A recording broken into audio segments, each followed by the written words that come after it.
Most college sport websites are pretty much the same. And one of the things I like, if we're talking about design, and I think I've got the web design and the credibility of organization. Now this was put up several weeks ago, and I kind of played around with it to get everything in.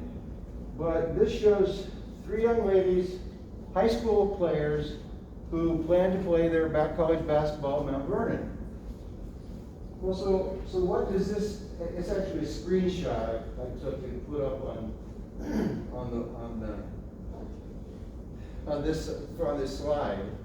So what does a screenshot from the athletics website tell you about the uniqueness of the uniqueness of the university? You know, we've talked about culture of a school, an organization, uniqueness. Does this screenshot give you any number of things that seem to be unique about the university? Did you see anything? I've got them bulleted on the right. You know, there's a verse from Colossians there. And whatever you do, whether in word or deed, do it all in the name of the Lord Jesus. Now somebody just perusing that and sees that, that's gonna come out and hit them maybe between the eyes. If they're looking for a Christian school to go to, that's going to catch your eye. It mentions very brief reasons why the students want to come to Mount Vernon. And I'm sure these were quotes taken from a longer quote. The one young lady says, God guided me here. I love the family environment. It felt like a huge family. Okay, so you're gonna, 2 out of those 3 talked about this family atmosphere. That's gonna tell you something as well about the culture and the uniqueness of Mount Vernon. What else does it tell you? Well, that they like to feature freshmen. What are some inferences you could take from this? You're looking through the website and you see 3 recruits up on their website. What is not said here that you might infer? Can you think of any messages that might go through? Or possible messages? See, let's say that you're a young lady playing basketball and you are thinking of NBU. Is there any message there?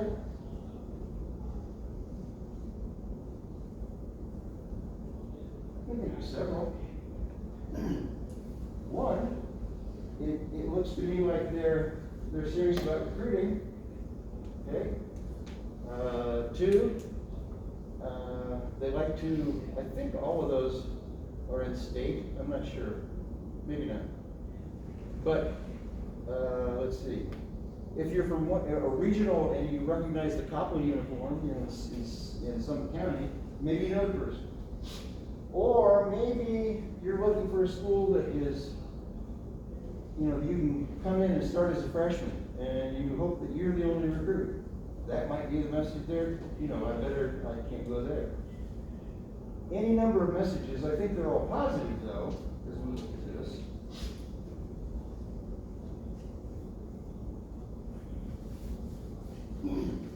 One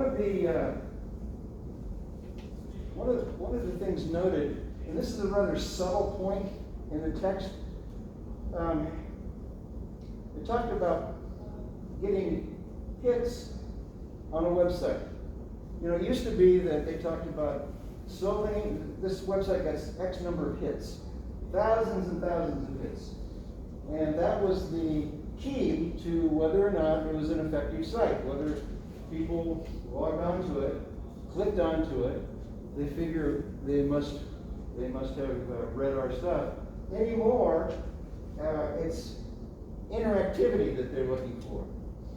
As we develop technology that enables us to track activity within a website, that becomes much more important than the hit. Because you might hit it and this isn't what I want, and you go on to something else.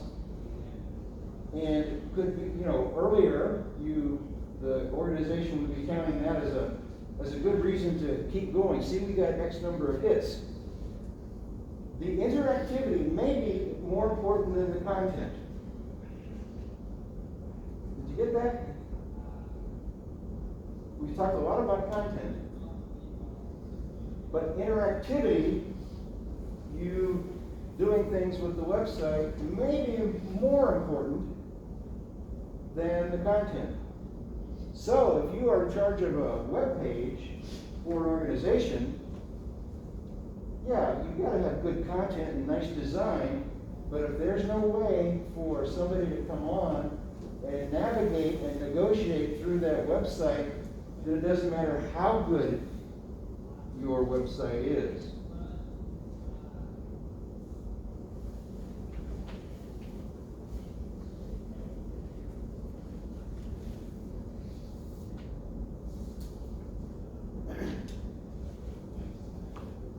How many of you, and this is a rhetorical question, you don't need to answer, but how many of you have ever gone to the registrar's website here? You need information in regard to numbers of credits needed for this or that. How do I drop a class? How many credits are total or necessary for graduating? All that stuff you can find on the registrar's website. And every university's, one of their primary objectives is to make that website usable. Now, usability, there's interesting difference between utility and usability. Utility is the functionality of the system. In other words, how it works. Do you have menu drop-downs? Do you just have buttons to click? Is there a series of hyperlinks that you have to look for? But usability has to do with how, I don't like using a word to define a word, but how usable that functionality is for the consumers. It refers to the relationship between a specific tool and its users. Here's an example. I've had a number of joint surgeries, 5 knee surgeries, 3 shoulder surgeries. I mean, it's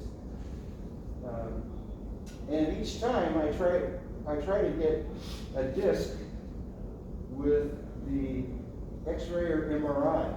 Well, if you've ever looked at an MRI disc, I mean, you can't get. So a lot of times they'll just give it to you if you ask them. Professional, people go to school to read MRIs, but you can navigate through it and see a lot of stuff. Now, it's not meant for the lay person, but if you go on, you can navigate to some degree. In other words, the utility is complex, and you have to be trained to understand it. But the usability is such that you at least get something out of that, which is all I wanted. And what I've usually done in the past when I taught kinesiology was to use some of these X-rays and MRIs and explaining or giving examples when we're dealing with particular joints of the body. Well, here's some key dimensions of usability. Let's see if we have those. We'll just leave it there for right now. Learnability. You're just the ability to do basic tasks.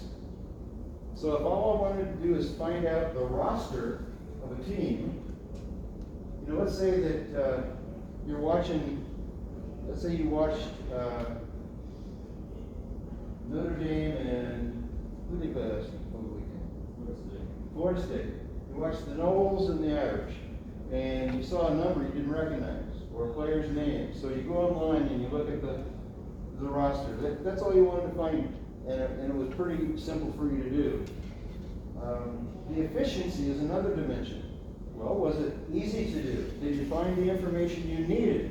Did you have to go through a whole lot of rigmarole to get there? Memorability. This is an interesting dimension. Can you go back to that website and do the same thing? I found that if there's a really complicated website that if I haven't been on for a year or something, I have to relearn it. And I don't think that's any different than a lot of you in terms of memory. It's not unlike muscle memory. If you're doing a particular skill and you haven't done it for forever and you go back and try to do it again, everything is not like riding a bicycle. You know, we tend to use that phrase a lot. Oh, it's just like riding a bicycle. Well, everything is not like riding a bicycle. If it was, you know, we wouldn't need classes and instructions and so on and so forth. What about error management? What if you click the wrong thing and you go down the wrong path? Can you troubleshoot and get out of it? That's a tough thing for some people. For most people, you go down the wrong rabbit hole and you can't get out of it. Or you go back to where you started and it just keeps taking you back to the same place again. That can be really frustrating. So how are you a good troubleshooter? And then finally, the satisfaction of websites design. Is it something you really like? Would you come back there based on that? Partly based on the design. Okay, let's go back to commerce for just a second. E-commerce. How many of you have been to an event at the Schottenstein Center in Columbus on campus? Raise your hand if you've been to the Schott. Okay, a few of you have. Schottenstein Center is on the other side of the river from Ohio Stadium. And whereas St. John Arena was where they played basketball before, which holds maybe 12 or 13,000 people, the Schott holds more like 18,000 or maybe more than that. But in addition to basketball, they have men's wrestling, and they have, I'll take that back. They have men's wrestling at another facility. But anyhow, they have men's hockey there, okay? And any number of concerts. Well, what they have done in terms of sport communication, as we talk about usability and efficiency, you no longer can come to the Schott or Ohio Stadium with a ticket you printed out on your printer. They won't take it. You say, why not? Well, you know, it's got that little code in it because it can be duplicated. So if you show up with that, and I know this because I've worked as a redcoat at the entrances where we have a scanner and we are checking tickets. They only allow a ticket on your phone. Take your phone out, you know, and most everybody can do that. Or a real ticket. You know, like a ticket, you know, just a ticket 1 inch by 3 inches. One of these. A real ticket or your phone. No duplicated tickets that, you know, they're like this big. Somebody comes in with 9.5 by 11 sheet, here's my ticket. No, you'll have to get your phone ticket. And most of them can do that, or most of them have it as a kind of a backup.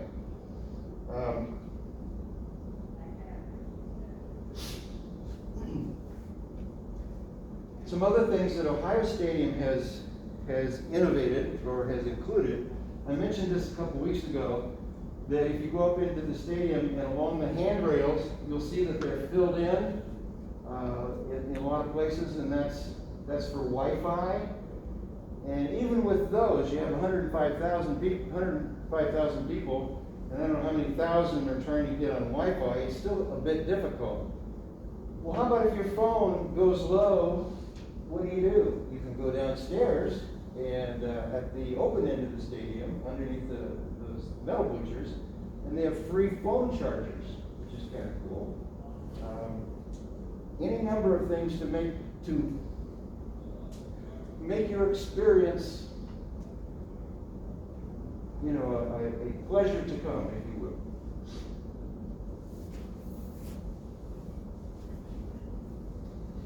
Your book talks about customer relationship management. It's where you're using database mining technologies, which allow sport entities to track consumer needs and desires. Have you ever ordered something or looked for a product online, and then lo and behold on Facebook, maybe that same day, something similar came up? That's scary. If you order a particular book or pair of shoes or clothing item or something, invariably, see, Google and Facebook work that way together. You go through Google for a product, and pretty soon Facebook is flooding your page with items. And so we put up with one for the other, if you will.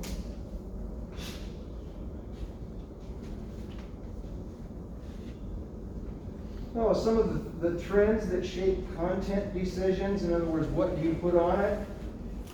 Well, the fact that sports consumers' attention spans become shorter. I mentioned this last Thursday, I believe.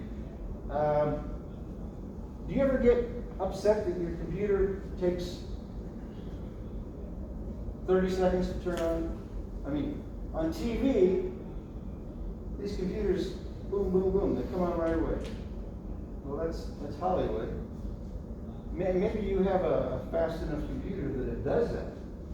But sometimes I'm reminded of the fact that why am I being upset that it takes a minute for everything to come up? We have become so impatient and geared toward, I gotta have this information now.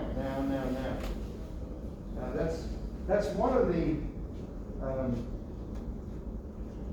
things that we become. It's a double-edged sword. The more technology that's used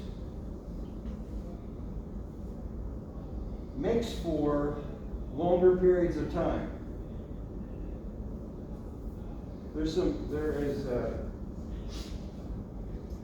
some friends from church.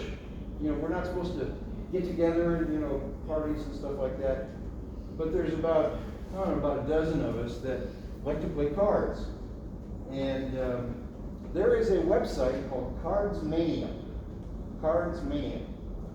And there's several games you can play. There's one in particular. It's not unlike Rook, but it uses playing cards. And we like to get on there, and we get on all on the phone together so we can hear each other, and there may be a dozen of us playing this card game. Well, they have tried the card game company has gotten cute and tried to put new things in there. You can change your avatar. And one time we were playing, and they just had tried to bump it up so much that it basically shut it down. That's what we find in terms of trying to put design into our websites. Unless we have, I don't know if it's a question of bandwidth or what, but sometimes if we have too much stuff on there, we lose the other way around. We've talked about these other trends, the fact that there's now more availability, more entertainment options, and there's an increase in mobile media consumption. Like I said, in Ohio Stadium, you have I don't know how many thousand who are trying to be online at the same time. Now, one of the terms that your text uses for that is called second screen. Second screen. Now, it doesn't necessarily mean that you've got two desktop screens, although it could. I know that there are some people who can't get by without actually two monitors. Probably some of you have done that. If you want to have multiple sites up and they're, whatever. But another way to define it would be if you're at a game or you're watching a game on TV, but you want to follow it in terms of multimedia as well. That's a second screen. And so in terms of design, actually this is the part of the text that gets into digital sport media. It's toward the end of that chapter. Any connected virtual media device that can be used alongside the traditional broadcast TV or the first screen. And most of the time it's a mobile device, which is that we always have our phones with us. So if we're watching a game in person, we're watching it on TV, we're listening to it on the radio, we want this second screen. And so a lot of that is a real concern, if you will, for web designers in terms of their efficiency. Now let's talk a little about some emerging technology. Let's see if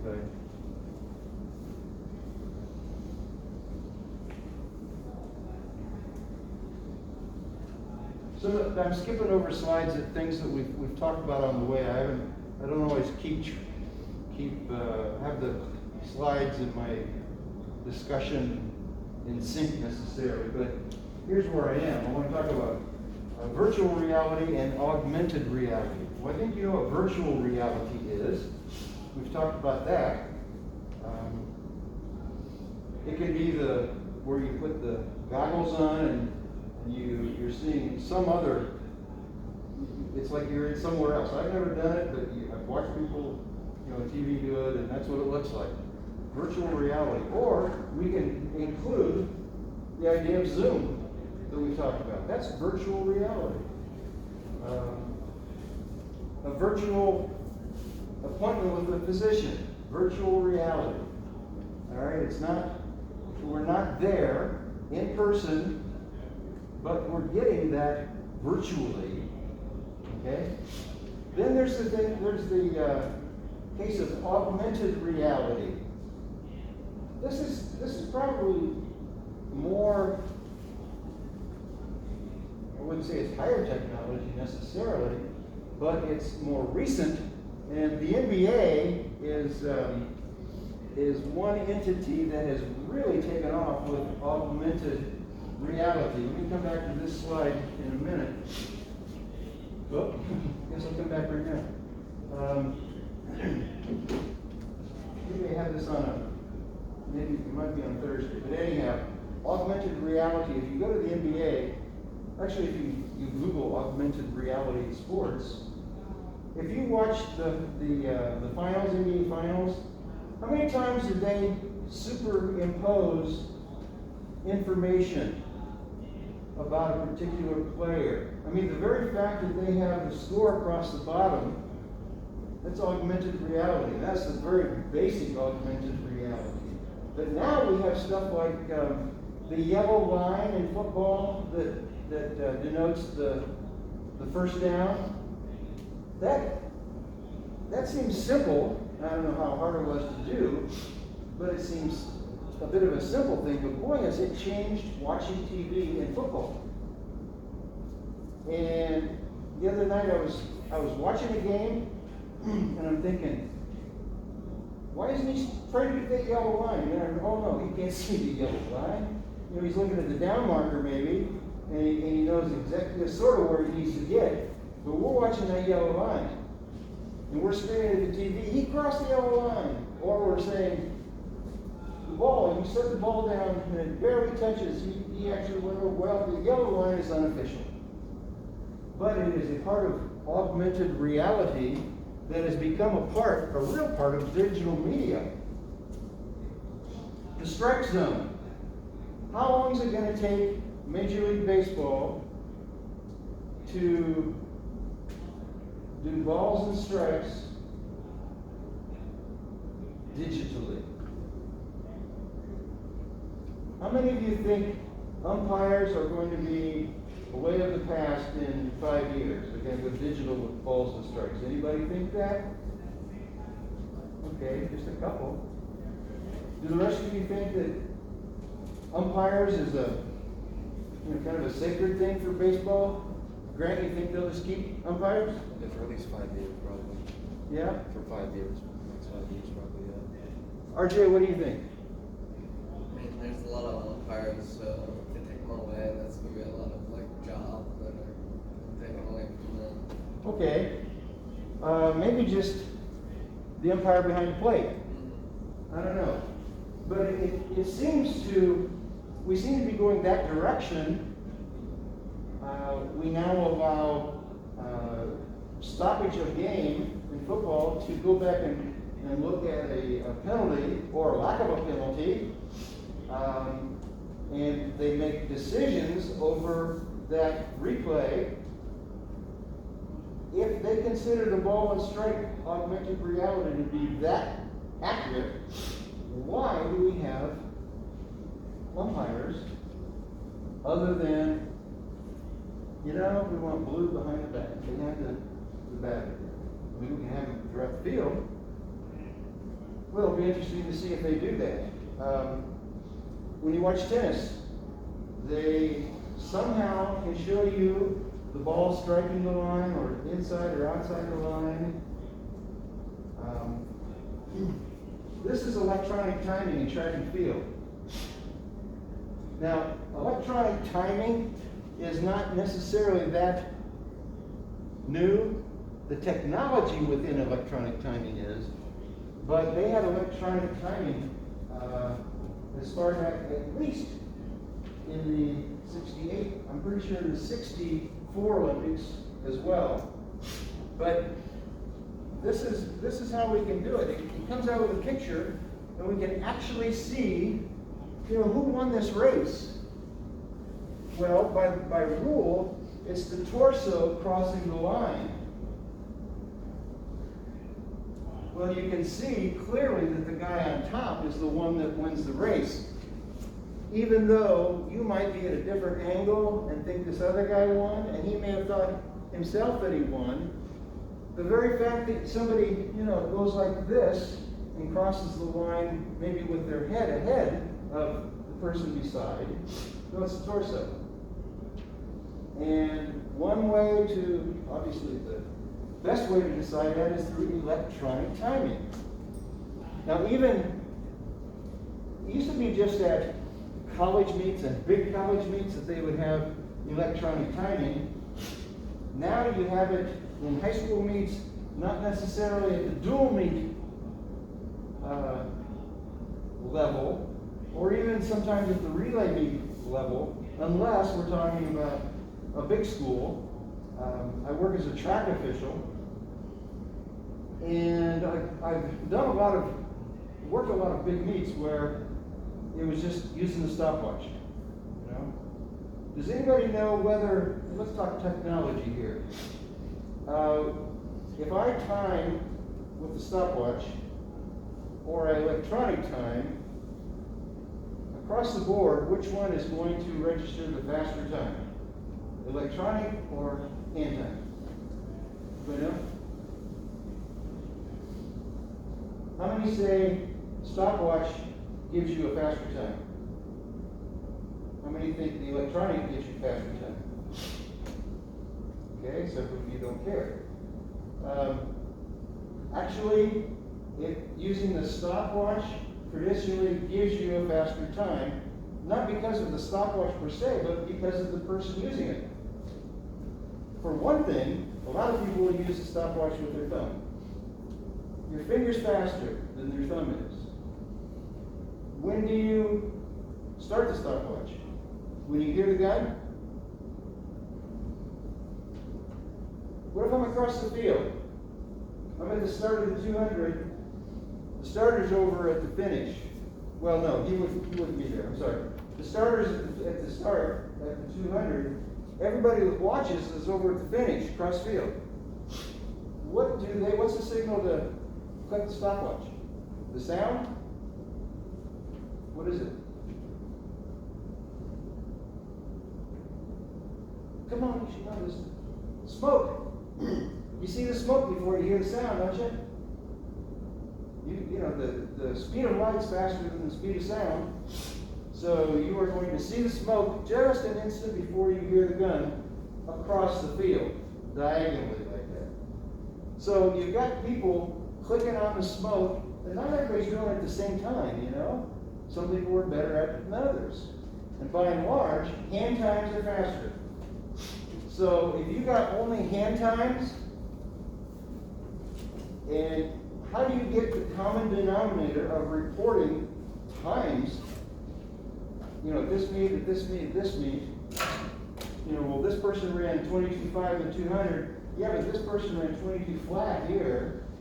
Well, how did you time it? Well, this was hand time, but all three timers had it. Or over here, electronic timing, 22.5. How do you compare those two? Well, 5/10 difference isn't practice. Maybe I should have said 22.3 or 22. 3 and 22.5.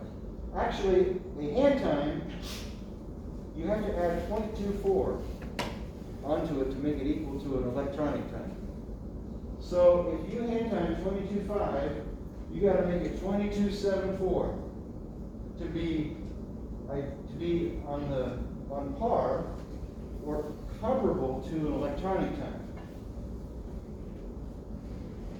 And that can be, you know, when they first started doing that was hard to take because there weren't a lot of systems out there, electronic timing systems. Plus they were archaic compared to the way they do them now. Now, an electronic timing system, as soon as they cross the line, up on the reader board, almost instantaneously gives that person's time and name and place. As long as the computer operator has inputted the right stuff, you're going to see the person, the place, and the time. And they're going to be able to read on the picture if there's any question about whether or not, you know, this person finished ahead of the other. There it is in plain, I was going to say black and white, but it's in color even.